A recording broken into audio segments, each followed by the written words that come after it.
안녕하세요 친구들. 여러분은 진로하면 무엇이 가장 먼저 떠오르나요? 가장 먼저 떠오르는 것 중 하나는 일, 직업일 거예요. 진로는 교육, 결혼, 가정생활 등 살아가면서 선택하는 모든 것들을 포함하고 있지만 일, 직업은 진로라는 의미에 포함된 여러 요소 중 핵심 요소임에는 분명합니다.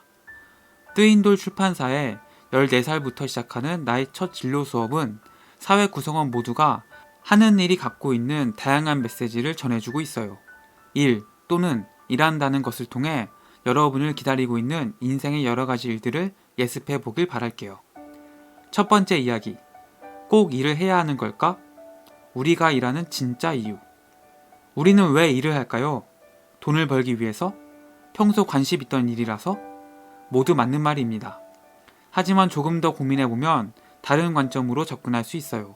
우리 사회를 자세히 살펴보면 사람과 사람 사이는 연결돼 있고 우리는 서로 도움을 주고받음을 알 수 있어요. 우리가 사는 집은 건축가의 도움을 받아 짓고 있고 먼 거리를 이동할 땐 버스나 전철 기사님의 도움을 받고 학교 선생님을 통해 다양한 지식을 쌓고 있는 것처럼요. 여러 가지 일의 공통점을 보면 어떤 직업이든 누군가에게 도움이 된다는 것, 누군가에게 필요한 일이 사회에서 직업으로 존재한다는 것을 알 수 있어요. 그래서 모든 일은 가치 있어요. 쓸모없는 일이란 없는 것이지요. 두 번째 이야기. 숨만 쉬어도 돈이 나간다고? 살아가는 데 필요한 현실적인 일. 현실적으로 우리는 생활하기 위해 돈이 필요합니다. 의식주에 드는 돈, 병에 걸렸을 때 드는 의료비, 여행이나 영화 관람에 드는 여가비 등이 필요해요. 이외에 주택 구입비, 교육비, 노후생활비까지 더한다면 보다 많은 돈이 필요하겠지요? 우리는 삶을 유지하기 위해 일을 해야 해요. 회사에서 일하는 사람의 하루 노동시간은 대략 8시간이에요. 거기에 출퇴근 시간, 점심시간, 야근, 일에 대해 고민하는 시간 등을 포함하면 하루 24시간 중 대부분을 일과 관련된 시간을 보내고 있어요. 이처럼 일은 인생의 큰 부분을 차지하고 있어요. 그러나 일만 중시한 나머지 다른 것들을 내버려 두면 안 돼요. 워라밸이란 말을 들어봤지요? 워라밸이란 일과 생활 밸런스를 잘 맞춰 일과 생활의 상승 효과를 내자는 생각에 기초한 것이에요.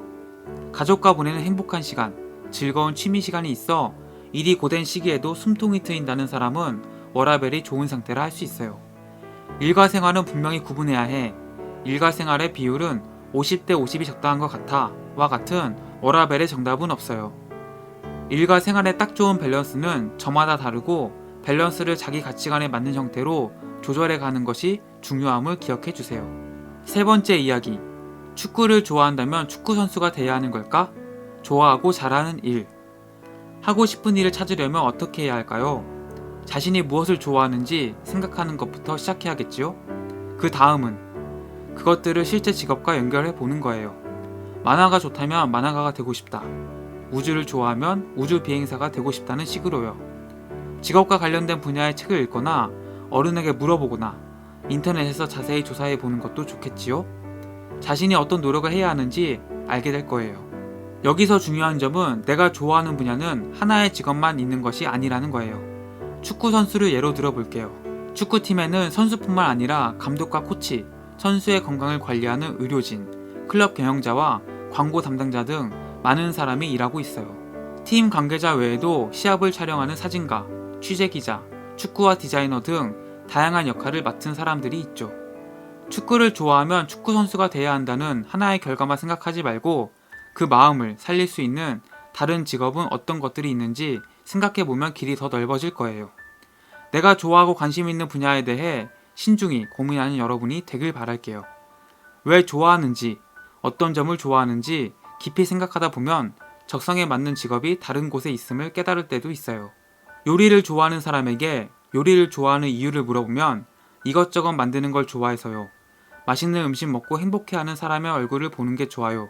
등 각각의 이유가 있을 거예요. 만약 레시피를 따라 완성돼가는 과정을 즐기는 사람이라면 자신의 연구를 조금씩 진행하는 연구원 같은 직업이 맞을 수 있어요. 새로운 맛을 만들어내는 것을 좋아하는 사람이라면 창의성을 살려 기업에서 상품을 개발하는 게 적성에 맞을 수도 있어요.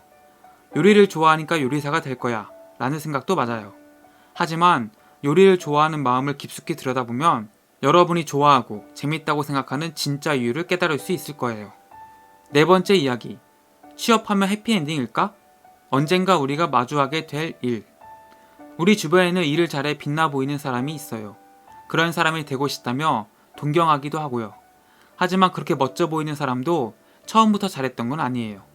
누구나 처음에는 신입부터 시작해 조금씩 성장을 거듭하면서 그 일의 전문가가 됩니다.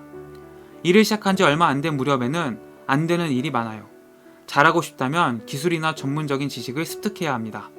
현장에서 실패를 거듭하며 다양한 경험을 쌓을 필요도 있고요. 생각처럼 잘해내지 못해도 어느 정도 참고 일을 계속해야 합니다. 인내는 한 사람이 성장하는데 꼭 필요한 요소예요. 하지만 인내는 자신의 성장으로 연결시키기 위한 인내여야 합니다. 정신적, 육체적으로 괴롭기만 한 인내, 누군가 억지로 시켜서 하는 인내는 좋지 못한 인내로 피해야 합니다.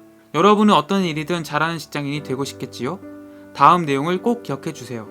첫째, 책임감을 갖는다. 둘째, 의욕적으로 열심히 일한다. 셋째, 잘 생각하고 행동한다. 넷째, 잘 풀리지 않는다고 질질 끌지 않는다. 다섯째, 잘 못하는 일은 도움을 구한다. 여섯째, 다른 사람을 배려한다. 일곱째, 겸손하며 감사를 잊지 않는다. 여러분 모두 성공한 직장인이 되길 응원합니다. 다섯 번째 이야기. 10년 후에는 어떤 직업이 남아있을까? 어른들도 모르는 미래의 일. AI를 비롯한 과학기술의 발전 속도는 정말 놀라워요. 자율주행을 예로 들어볼까요? 2000년대 초반만 해도 자율주행 자동차 개발은 어려울 거라 예상했어요. 그러나 2010년대에 들어서 여러 과제를 해결하며 자율주행 자동차 개발 성공 사례가 언론에 보도되기 시작했어요. AI나 컴퓨터는 정확하고 지치거나 지겨워하지 않아요. 또한 규칙이 있는 작업은 엄청난 속도로 처리하기 때문에 방대한 데이터를 잘 다뤄요. 하지만 AI도 만능은 아니에요. AI는 과거의 것을 배워서 비슷한 것을 만드는 일은 잘하지만 지금까지 없던 것을 만드는 일에는 서툴러요. 인간의 마음을 이해하거나 분위기를 파악하는데 서툴기도 하고요. 인간이 당연하게 하는 의사소통도 AI에게는 복잡해요. 인간의 일을 AI가 대체한다는 이야기를 많이 들어봤지요? 앞으로는 시키는 대로 일하는 게 아니라 자기 스스로 해야 할 일을 생각하며 행동할 필요가 있어 보여요. 회사의 어려움을 해결하기 위해 앞장서 움직이거나 AI를 이용해 효율을 높이는 업무 방식을 만들어 나가는 역할을 한다면 그 사람의 업무는 기계로 대체되지 못할 거예요. 새로운 일을 창조한다는 것이 중요하겠지요? AI를 두려워할 필요는 없어요. AI가 잘하는 일은 AI에게 시키고 인간이 잘하는 일은 인간이 하면 됩니다. 그래서 우리는 의사소통, 공감, 창조성 등 우리가 잘할 수 있는 게 무엇인지 생각하는 게 중요해요.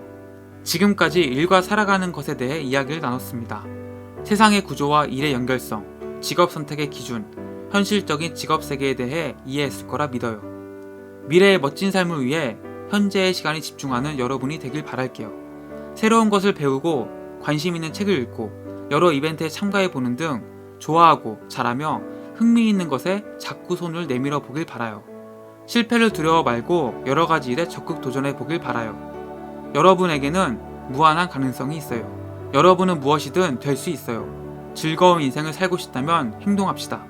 미래를 개척하는 것은 자기 자신에게 달려 있어요. 여러분을 응원합니다. 화이팅!